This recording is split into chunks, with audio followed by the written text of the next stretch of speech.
Ya udang kalau hui poli mah le dung kami audio radio mati lo lap me ati tau ke nya oleh me tu ai po siap wala usuhuru sahur bangun sahur baku dapa lagi di acara apa dulu ini Ustadz? Bingkai Ramadan. So hari yang ke-17 saya sudah lupa di peju dulu Ustadz. Mau fokus, artinya sudah fokus beribadah. Insya Allah juga para pendengar, Assalamualaikum warahmatullahi wabarakatuh. Yang ada di Cahaya FM maupun di Poliamatov FM, kami jumpai dalam keadaan sehat walafiat dan tetap kuat semangat untuk menjalankan ibadah puasa. Alhamdulillah kita kembali bersyukur kehadirat Allah. Lo nunggaya pol kita sama-sama menambah ilmu kita dalam suasana sahur sambil mendengarkan ceramah-ceramah li Ustadz dalam Bingkai Ramadan persembahan Poliamatov FM bekerja sama dengan Cahaya FM di Bualemo. Kita dengarkan bersama pada malam hari ini insyaallah semua sama-sama dengar Cahaya FM maupun Poliamatov FM. Kedua lo Ustadz, ini kita orang so masuk pada berkah-berkah Ramadan, berkah yang penyebab datangnya berkah kepada diri kita. Yang keberapa ini Ustadz? Kemarin kita dengan tali silaturahmi, ini kita akan dengan topik yang baru adalah tafadhal Ustadz. Baik, Bismillahirrahmanirrahim. Assalamualaikum warahmatullahi wabarakatuh. Ya. Alhamdulillahi rabbil alamin wal aqibatu lil muttaqin wala udwana illa 'alal zalimin. Asyhadu an la ilaha illallah wahdahu la syarika lah wa asyhadu anna Muhammadan abduhu wa rasuluh la nabiyya ba'dah. Allahumma salli wa sallim wa zid wa barik ala sayyidina Muhammadin wa ala alihi wa sahbihi wa man sara ala najhi waqtafa atharahu ila yaumi al-qiyamah. Para pendengar Cahaya FM Gorontalo, Bualemo maksudnya. Jauh. Bukan Tilamut ya, Provinsi Tilamut. Maila pato judulnya itu Ustaz. Sekarang orang sepuasa ini. Ya. Boto boito dongko masa-masa leowan alhamdulillah sudah memberikan yang terbaik untuk Kabupaten Bualemo. Masa-masa beras sebentar naik. Ya, Allah Ustaz, kira-kira yang selanjutnya sebelum bicara tentang ini doa Ustaz berkah tapi kita orang sudah masuk yang hari ke-17. Ya, betul. Berarti nuzul Quran. Betul. Orang ini bagaimana Ustaz? Apakah memang Al-Quran ini turun di 17 Ramadan atau bagaimana Ustaz? Ya, kalau Al-Quran itu memang diturunkan pada tanggal 17 Ramadan. Walaupun memang perbedaan pendapat di kalangan para ulama tentang masalah apakah Al-Quran itu turun di 10 hari yang terakhir atau 17 Ramadan. Ya. Tapi itu sebenarnya hal yang sudah sering dibahas dan para dai sudah selesai membahas itu. Intinya adalah orang kadang-kala cuma fokus di dalam perselisihan itu, tapi dia tidak pernah hatam Al-Quran. Jadi yang paling inti itu adalah bagaimana artinya penubong ngojus ngohui. Artinya ben bemojus ngohui. Sekarang kalau hari ke-17 berarti hari ulum mengepang kolame itu Ustaz sudah masuk juz ke-17.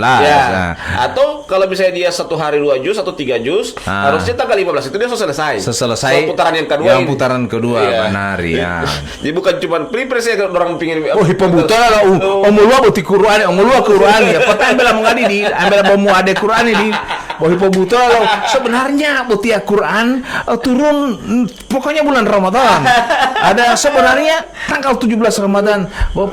Pertanyaan pente bos satu. So berapa juz ente ada mengajar? Ya itu di por ngajuat ya. Baru bermasalahkan tentang 17 Ramadan dengan malam 10 malam terakhir. Jadi intinya adalah Ramadan itu bulan Quran. Kalau Sya'ban itu bulan para pembaca Al-Quran. Maksudnya apa?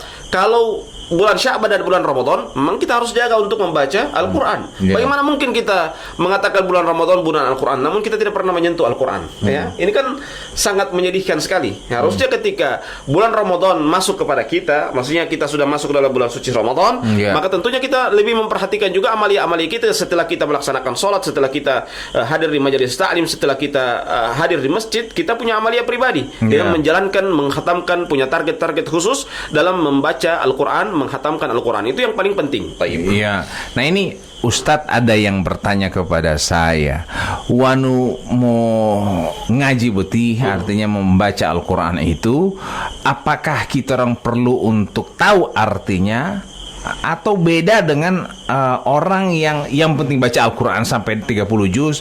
Kalau mau bakuriki dengan 30 juz mungkin tidak bisa dimaknai. Tapi kalau misalnya kita orang baca ayat per ayat kemudian kita orang maknai, atau bagaimana Ustadz?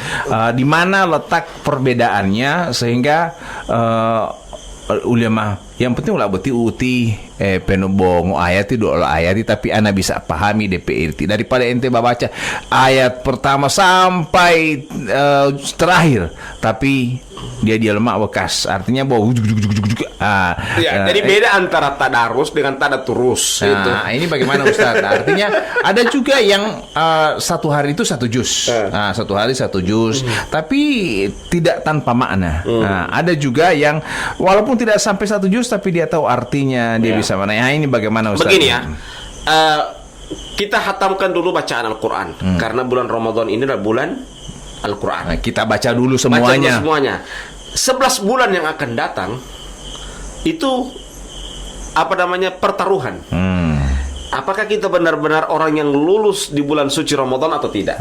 Maksudnya apa? Mungkin di bulan Ramadan kita baca terus tanpa mengetahui maknanya. Ya, baca saja dulu. Berarti ada pahala atau nyanda ini? Ada dapat pahala. Kita rajin membaca apalagi kita baca saja dapat pahala. Apalagi kalau sudah mentadabbur, mengambil pelajaran dari Al-Quran, jelas pahalanya lebih besar. Makanya lebih bagus 1 bulan ini kita fokus baca Al-Quran dulu. 11 bulan yang akan datang kita fokus belajar makna-maknanya, belajar tafsir-tafsirnya. Kita belajar apa-apa yang terkandung dalam Islam ini, dalam Al-Quran ini. Nah, itulah kita tahu. Orang kadang-kala kan dia hafal perpen, perpres, kepres, perbu. Dia hafal pasal begini, nomor begini, tahun begini. Alif yang Pak Diri dia tidak tahu itu alif. Ya. Atau kadang-kala juga Al-Quran saja dia tidak tahu. Dia tidak tahu surah Al-Baqarah itu di surah yang keberapa. Dia tidak tahu surah Al-Ikhlas itu, dia tidak tahu surah, dia bilang saya tidak tahu surah Al-Ikhlas itu yang mana. Yang saya tahu qul huwallah. Mau itu artinya baku-baku bantah dengan ayat pertama. Kenapa Iqra ayat pertama tidak taruh di depan Al-Qur'an? Kenapa cuma surat Al-Baqarah? Kenapa Al-Fatihah? Kemudian tidak tahu maknanya. Cuma hipobuto lale itu. Yang lucu itu. Ketika bilang buka surah Al-Ikhlas, tidak ada di sini surah Al-Ikhlas. Jadi membaca Al-Quran ini ada level-levelnya Ustadz. Mungkin pertama mungkin membaca saja, kemudian atau bagaimana Ustadz? Ada pertama dia membaca, baru kemudian setelah dia membaca dia mulai menghafal. Setelah dia menghafal dia mengambil pelajaran. Nah, itu penting. Setelah dia mengambil pelajaran dia kuasai. Itu. Tidak mungkin langsung dia kuasai semuanya. Tidak mungkin. Artinya dia baca dulu. Baca dulu. Step by step dia kuasai betul aturan membacanya bagaimana, tajwidnya bagaimana. Jangan juga baca petobong-tobong, yang penting asal Ustadz Mamorodawa ya. Karena kan orang demikian. Yang paling inti adalah bagaimana dia membaca. Saya contohkan dalam Al-Qur'anul Karim dalam surah Al-Fatihah. Ihdinas siratal mustaqim. Tunjukilah kami ke jalan yang lurus. Nah, sekarang dia ganti kepada sin. Ihdinas siratal mustaqim. Tunjukilah kami ke dalam kepiting yang lurus. Bayangkan kalau kita mendengar sepihak atau kita mendengar sekejap bahwa sod dengan sa itu mirip-mirip. Tetapi kalau kita melihat maknanya, coba lihat, beda jauh antara jalan yang lurus dan kepiting yang lurus. Jauh sekali. Ya, itu apa? Itu pentingnya kita belajar tajwid. Ya, dan belajar tajwid itu kita lihat bunyinya sama. Cara penyebutan yang beda. Ya. Jadi cara penyebutan itu hanya orang-orang yang memang menguasai Al-Quran, dia tahu bahwa penyebutannya ini beda. Dan itu harus butuh pembelajaran khusus. Ya. Dan jadi jangan sepelekan mau baca itu mau gampang. Mau gampang itu coba ke sana. Ya. Karena apa? Kadangkala orang tidak mampu, dia hanya menganggap remeh membaca Al-Quran, padahal justru itu adalah hal yang sangat besar. Ya. Apa artinya kita membaca Al-Quran kemudian kita membaca Al-Quran malah justru kita akan salah maknanya, akan membuat Allah murka kepada kita. Karena apa? Karena kita salah dalam membaca Al-Quran. Maka oleh sebab itu para pendengar Poliama Top FM Gorontalo dan juga Cahaya FM Bualemo, mari kita membaca Al-Quran, karena Al-Quran itu adalah kitab suci kita, pedoman hidup kita. Ya, kadang orang kan seperti yang saya sampaikan tadi, banyak orang dia hafal permen, perpres, kerpres. Ini ya, saya kembali kepada pernyataan tadi Ustadz ya. Kalau misalnya ada kesalahan-kesalahan dalam penyebutan huruf, berarti tidak ada pahalanya itu. Ya. Tidak ada pahalanya. Misalnya ya, orang baca surat Al-Fatihah tapi salah. Ya. Nah, apakah itu tidak ada pahalanya buat dia atau bagaimana Ustadz? Memang sama sekali jong atau bagaimana? Kalau dia baca hanya sekedar baca, mungkin Allah memberikan pahala kepadanya dengan apa? Dengan dia sudah berusaha. Ya, artinya ketika dia membaca ini, dia memang dalam sisi dia kan tidak tahu bahasa Arab, dia tidak tahu maknanya, tapi dari sisi dalam hatinya bahwa maksudnya itu bukan kepiting, tapi dia maksudnya yang jalan memang itu maksudnya, tapi dia salah penyebatan. Dari dalam hatinya ihdinas siratal mustaqim, tapi sebenarnya itu maksudnya, tapi karena dia salah menyebut. Orang lebih maksud, itu bacaan bro. Ya.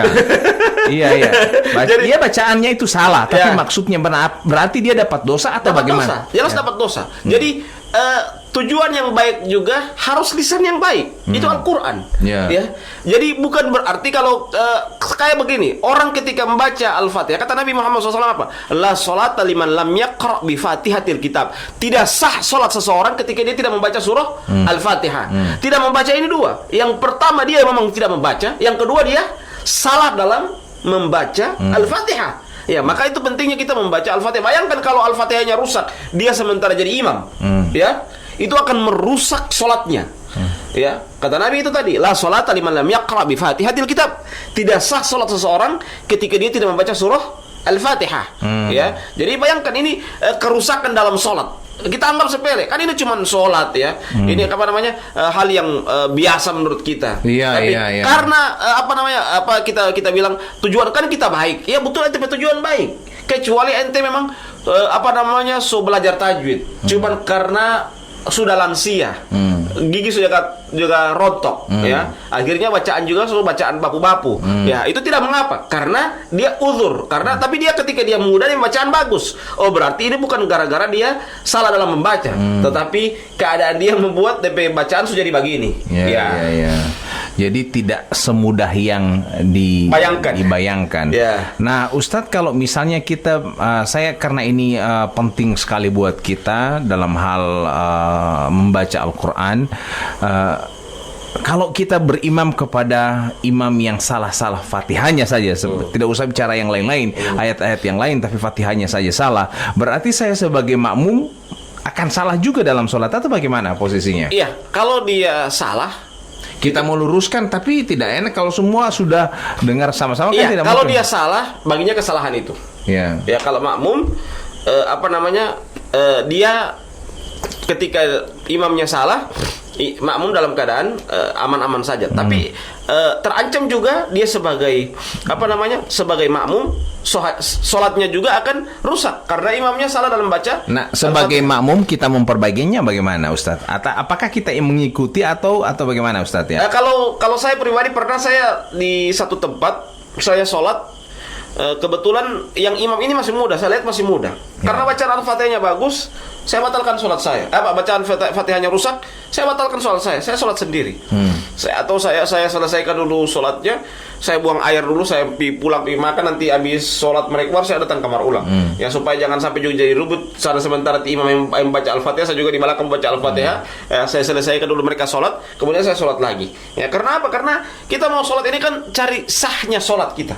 Kalau imamnya buruk dalam bacaan Qur'annya, ya, rusak dalam bacaan Qur'annya, tidak sesuai dengan makna-makna yang dalamnya, dan juga tidak ada tumaknina dalamnya dalam sholat tersebut, maka apa kita mendapatkan? Ini mau sholat kan mau cari pahala, bukan mau cari dosa. Ya, jadi itu yang kita intinya. Kalau dia sholatnya salah, bacaan Al-Fatihahnya juga rusak, bagaimana? Apa yang kita mendapat dari sholat yang demikian? Ya, pahala apa yang kita mendapat dari sholat yang demikian? Jadi bukan dalam artian kita meremehkan, kita sombong, tidak, tapi kita mencari kualitas sholat. Atau misalnya Ustadz, kalau tidak sampai mengulang, tapi kita biasanya kan ada yang menyelipkan ketika ada ada di akhir surat Al-Fatihah itu ada yang membaca Al-Fatihah kembali. Misalnya ihdinas siratal ladzina an'amta 'alaihim ghairil maghdubi 'alaihim waladdallin. Ada kan berhenti sedikit. Nah, kita sebagai makmum membaca Al-Fatihah. Iya, itu kalau kan ada dua pendapat di kalangan para ulama tentang masalah sholat ini. Ada yang mengatakan bacaan imam itu bacaan makmum.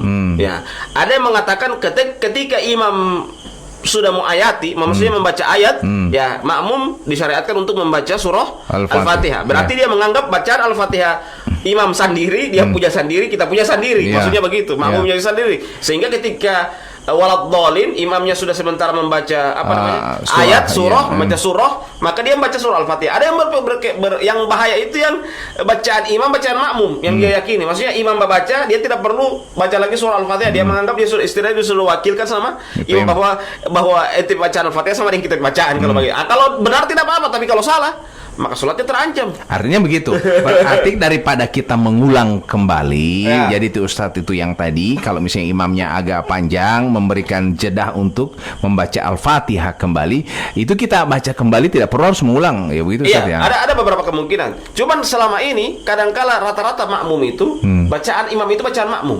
Ya rata-rata. Ada cuman 1-2 orang saja bacaan imam itu tidak bacaan makmum. Maksudnya apa? Setelah imam waladdallin, baru mana yang benar Ustadz? Yang baca dua-dua ada pendapat. Dua-dua ada pendapat. Jadi ada orang yang misalnya waladdallin amin, dia tinggal mendengar terus sampai imam membaca ayat, dia baca terus, berarti dia menganggap bacaan imam itu bacaan sudah benar. Dia bacaan makmum juga ya gitu. Jadi ada yang setelah waladdallin amin, dia baca sendiri Al-Fatihah, dia juga meribut sendiri bismillahirrahmanirrahim alhamdulillahirabbil alamin. Ya, ini kan berarti dia meyakini bahwa bacaan imam itu bukan bacaan makmum. Maksudnya surah Al-Fatihah yang dibaca oleh imam itu untuk imam dan dia membaca Al-Fatihah sendiri. Artinya ketika ada juga yang ketika saya dengar ada juga kalau saya sholat itu berjamaah, ada juga yang ketika membaca surat Al-Fatihah diikutan sama-sama tadi. Iya, karena bacaan imam bacaan makmum. Atau ti Ustadz Pak Imam misalnya baca surat Al-Fatihah, dia selesaikan, dia ikuti, tapi dia di ekornya dia tetap membaca juga. Ada yang tadi juga yang baca nanti pada saat waladdallin itu. Imamnya baca ayat. Start baca ayat. Itu memang tapi alangkah lebih bagusnya karena ini imam. Imam itu kan pemimpin sholat. Ya, kita ikuti imamnya. Ya, kita ikuti imamnya. Jadi makanya standarisasi kita mengangkat seorang imam itu, kata Nabi apa? Bukan orang yang lebih tua, tapi apa? Aqra'uhum bi kitabillah. Orang yang paling bagus bacaan Al-Qur'annya. Bukan lebih mana yang lebih tua itu kita jadikan imam. Bukan itu. Tapi apa? Aqra'uhum bi kitabillah. Orang yang paling bagus bacaan. Kalau dia tua baru juga dia bacaan bagus, oke, tidak apa-apa. Saya lihat di beberapa tempat dia tua. Kalau dia pak imam, kadang-kala karena DP tua itu dia pak imam sampai gemetaran begini, sampai gemetaran badannya, karena dan suaranya bagus sekali, indah karena dia sampai dia memaknai. Dia gemetaran karena gemetaran bukan karena dia memaknai, tapi dia karena tua, sehingga kan gemetaran kalau dia berdiri. Tapi suaranya bagus. Nah, itu tidak apa-apa, berarti orang tua dan juga bacaan bagus. Tapi ada orang tua yang memang bacaannya tidak bagus. Nah, ini masalah. Di sini masalahnya. Jadi saya bukan mempermasalahkan masalah orang tua dan tidak, tapi alangkah lebih bagusnya dia tua baru juga DP bacaan yang bagus. Ya, baik. Pendengar yang sama dirahmati Allah Subhanahu wa taala, saya juga apalagi di sholat tarawih Ustadz ya, banyak yang capat-capat, artinya al-kilat dan seterusnya istilahnya. Nah, ini apalagi surat Al-Fatihah. Artinya kalau penyampaian tadi Ustadz bisa saja hancur kita orang tarawih selama ini. Karena kalau dia bacaan Al-Fatihah itu tidak merusak, pertama tidak merusak bacaan, yang kedua hak-hak huruf dia tegakkan, yang ketiga dia punya jeda antara ayat demi ayat, dia punya nafas ayat demi ayat, itu tidak apa-apa. Tapi kalau misalnya dia cepat, matnya tidak diperhatikan, hak hurufnya tidak diperhatikan, maka bisa jadi sholat kita tidak sah. Walaupun memang ukuran tuma'nina itu ukurannya pada apa? Pada kata subhanallah dalam mazhab Syafi'i, ya. Tetapi kita harus perhatikan bahwa Al-Fatihah ini bukan di antara syarat solat kita sah. Ya, sebagaimana kata Nabi Muhammad SAW tadi, la salata liman lam yaqra bi Fatihatil Kitab. Tidak sah salat seseorang ketika dia tidak membaca surah Al-Fatihah. Ya, jadi kita perhatikan baik-baik salat kita. Yang paling inti adalah surah Al-Fatihah. Ya, dia mau ayat mau salah-salah tidak jadi masalah. Tapi jangan sampai Al-Fatihahnya yang rusak itu. Jadi kita apalagi imam-imam sholat tarawih biasanya kan bukan karena keinginan imamnya, tapi keinginan makmumnya. Nah, itu ya biasanya. Ya, dia kan imam dia dipilih karena DP cepat, ya, bukan karena DP bagus bacaan. Biasanya begitu. Ya. Ketika kita orang membawa imam tarawih, imam kesana saja dulu tuh orang baku dosa karena buyu tamu nikahuan tahu yang mau buyu apalagi itu Ustaz Robi terlalu lama. Ya, biasanya begitu kan. Nah, ini bagaimana Ustaz? Akhirnya si imam ini merasa percaya dia bahwa kita podiang orang percaya. Akhirnya dijulukilah masjid itu dengan masjid koboi. Akhirnya orang lebih mengutamakan kecepatannya bukan keabsahan sholatnya. Keabsahan sholatnya. Dan akhirnya lidung to uma catatio lio amal ibadah kita sholat tarawih zong. Pertama mau talu al malaikati mau talu Allah. Tipo waktu itu dia mau tarawih terus sih. Itu tipong peti mata tarawih mungkin dia lemani lah iya bohemo artinya cuman baku ikut dengan Pak Imam yang super cepat yang tidak ada maknanya sama sekali. Artinya begitu. Jadi suatu ketika sahabat Nabi namanya Abu Ayyub Al-Ansari datang kepada Nabi. Wahai Nabi, idzni wa aujiz. Wahai Nabi, berikanlah nasihat kepadaku dan ringkaskan nasihat itu. Iya. Dia minta nasihat sama Nabi apa? Polling kehemebut nasihat, tapi yang kedua apa? Kasih ringkas kamar itu nasihat sama saya. Artinya dia yang kasih yang penting saya maknai ini nasihat itu. Mau putuki yang penting penuh makna. Apa kata Nabi? Idza qumta ila sholati fasalli kal muwaddi'. Apabila kamu ingin mengerjakan sholat, hendaklah kamu mengerjakan sholat seakan-akan akan berpisah dengan dunia ini. Para ulama menjelaskan tentang hadis ini, dua makna yang diperhatikan ketika kita melaksanakan sholat seperti kita akan meninggalkan dunia. Yang pertama yang diperhatikan itu dua. Pertama, kehusyuan dalam sholat kita. Apakah kita khusyuk atau tidak? Makanya kenapa kalau kita suka buang air kecil maupun besar, ataupun yang kedua makanan sudah tersedia terhidangkan, kenapa yang didahulukan ini dulu? Kalau suka buang air dulu. Kalau mau sholat pun kalau suka buang air dulu. Atau yang kedua, kalau makanan sudah tersedia makan dulu. Ya, minum dulu. Tapi kalau buka puasa jangan tuh makan terus akhirnya sudah lupa makan maghrib. Sudah sampai sholat maghrib. Kalau ini dulu. Oleh Ustaz ini dulu. Kasih habis buru ayam. Kasih ada nasi, habis nasi. Akhirnya main puting. Kalau buka puasa lain lagi. Buka puasa itu kan cuma pelepas dahaga. Ya, maksudnya apa? Yang dimaksudkan di sini adalah ketika ada makanan yang tersedia terhidangkan, baru kemudian setelah terhidangkan itu dia dia mengutamakan sholat dibanding makanannya. Nah, ini yang bahaya, membuat kehusyuan dalam sholatnya itu hilang. Karena apa? Dia sementara sholat dia tahan-tahan buang air. Dia sementara sholat dia semua pikir-pikir, jangan-jangan kita ikan ini kucing bawa lari. Karena apa? Karena sholatnya tidak khusyuk. Tapi ketika dia mendahulukan buang air, ketika dia mendahulukan makan, sehingga dia sholatnya khusyuk, tidak ada yang dia pikir lagi, karena sudah selesai. Dia sudah menunaikan apa yang harus dia tunaikan. Jadi itu yang pertama, kekhusyuan dalam sholat. Yang kedua apa? Sholat seakan-akan akan berpisah dengan dunia ini. Yang kedua adalah kita memperhatikan tumaknina. Karena kata Nabi Muhammad SAW, suatu ketika ada di zaman Nabi, ada yang datang, ada yang sholat. Setelah dia sholat, dia datang kepada Nabi. Nabi mengatakan apa? Irji' fasalli fa innaka lan tusalli. Kembalilah kamu sholat, sesungguhnya kamu belum sholat. 3 kali Nabi mengatakan kepada orang tersebut. Orang ini sudah sholat, dia datang kepada Nabi. Nabi mengatakan demikian, kembalilah kamu sholat, sesungguhnya kamu belum sholat. Paling ngopoy di Poltabia. Padahal sholat ini, itu di antara sebabnya karena apa? Karena dia sholat tapi dia tidak tumaknina dalam sholatnya. Artinya begini Ustadz, kalau begitu kita orang ini sholat ini jangan anggap kita orang sudah sholat. Jangan, artinya itu syaratnya dua itu. Khusyuk dan tumaknina.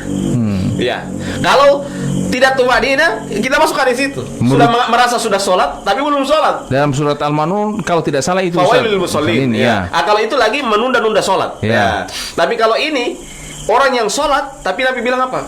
Sholat ulang ente belum sholat. Padahal dia sholat. Jangan sampai kita merasa sudah sholat, padahal kita tergolong pada yang Nabi bilang ente ulang sholat dulu.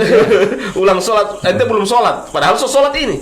Ya karena apa? Karena tidak tumanina dalam sholatnya. Makanya Nabi juga mengatakan dalam sebuah hadisnya bahwa apa? Seburuk-buruk orang yang mencuri dalam sholat. Dan orang yang paling buruk dalam sholatnya itu apa? Seperti ayam yang mematuk. Ayam matuk itu kan cepat, tidak ada yang mematuk pelan-pelan. Iya, iya. Jadi kita orang hati-hati dalam sholat. Artinya jangan kita orang anggap kita orang punya sholat sudah sempurna, kemudian kita akan termasuk pada orang yang kata Nabi ini ulangnya potatabia mauti. Potabia po ulangi. Nah, kalau misalnya Ustadz ketika kita sudah sholat, kadang dalam sholat itu kita terlena dengan hayalan kita.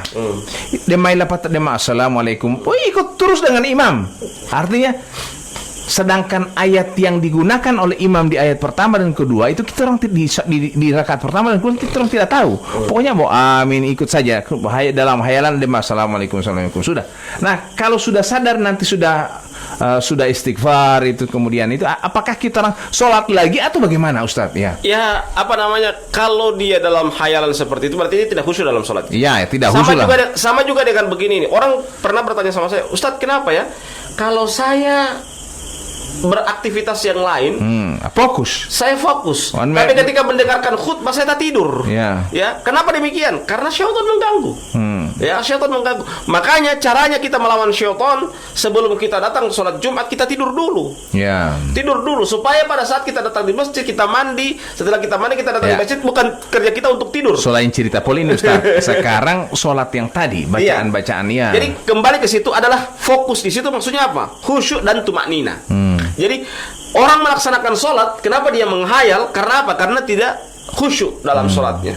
Dia tidak fokus. Bisa saja kita orang kalau tidak akan pernah khusyuk berarti tak ulang-ulang terus kita sampai sholat atau bagaimana Ustaz? Atau cukup satu kali saja misalnya sholat maghrib Ustaz ya, kita bermakmum di belakang imam, kita sholat sampai dengan zikir, tapi kemudian tidak mana yang kita orang dapat tapi maghrib hayali artinya begitu, karena dalam sholat itu kan tergoda dengan urusan dunia, apalagi begitu banyak beban pikiran, tiba-tiba kita orang sholat akhirnya terpikirlah, karena akan muncul ketika sholat itu muncul semua masalah. Justru di sholat itu akan muncul semua. Mau elam hebutia, solo puto di luari, sapi di poti huti huto, utia malu di polo hububu. Artinya kan semua mau masuk dalam otak ketika kita orang sementara sholat. Nah, apakah ingatan itu kemudian akan membatalkan kita orang punya sholat atau bagaimana Ustaz? Ya, jadi begini ya. Makanya kenapa ketika kita menghadapi sholat itu, kita disuruh dahulukan dulu urusan-urusan kita. Seperti tadi suka buang air besar, suka buang air kecil, disuruh dahulukan dulu itu. Maksudnya ketika makanan terhidangkan, kita dahulukan dulu makan dulu.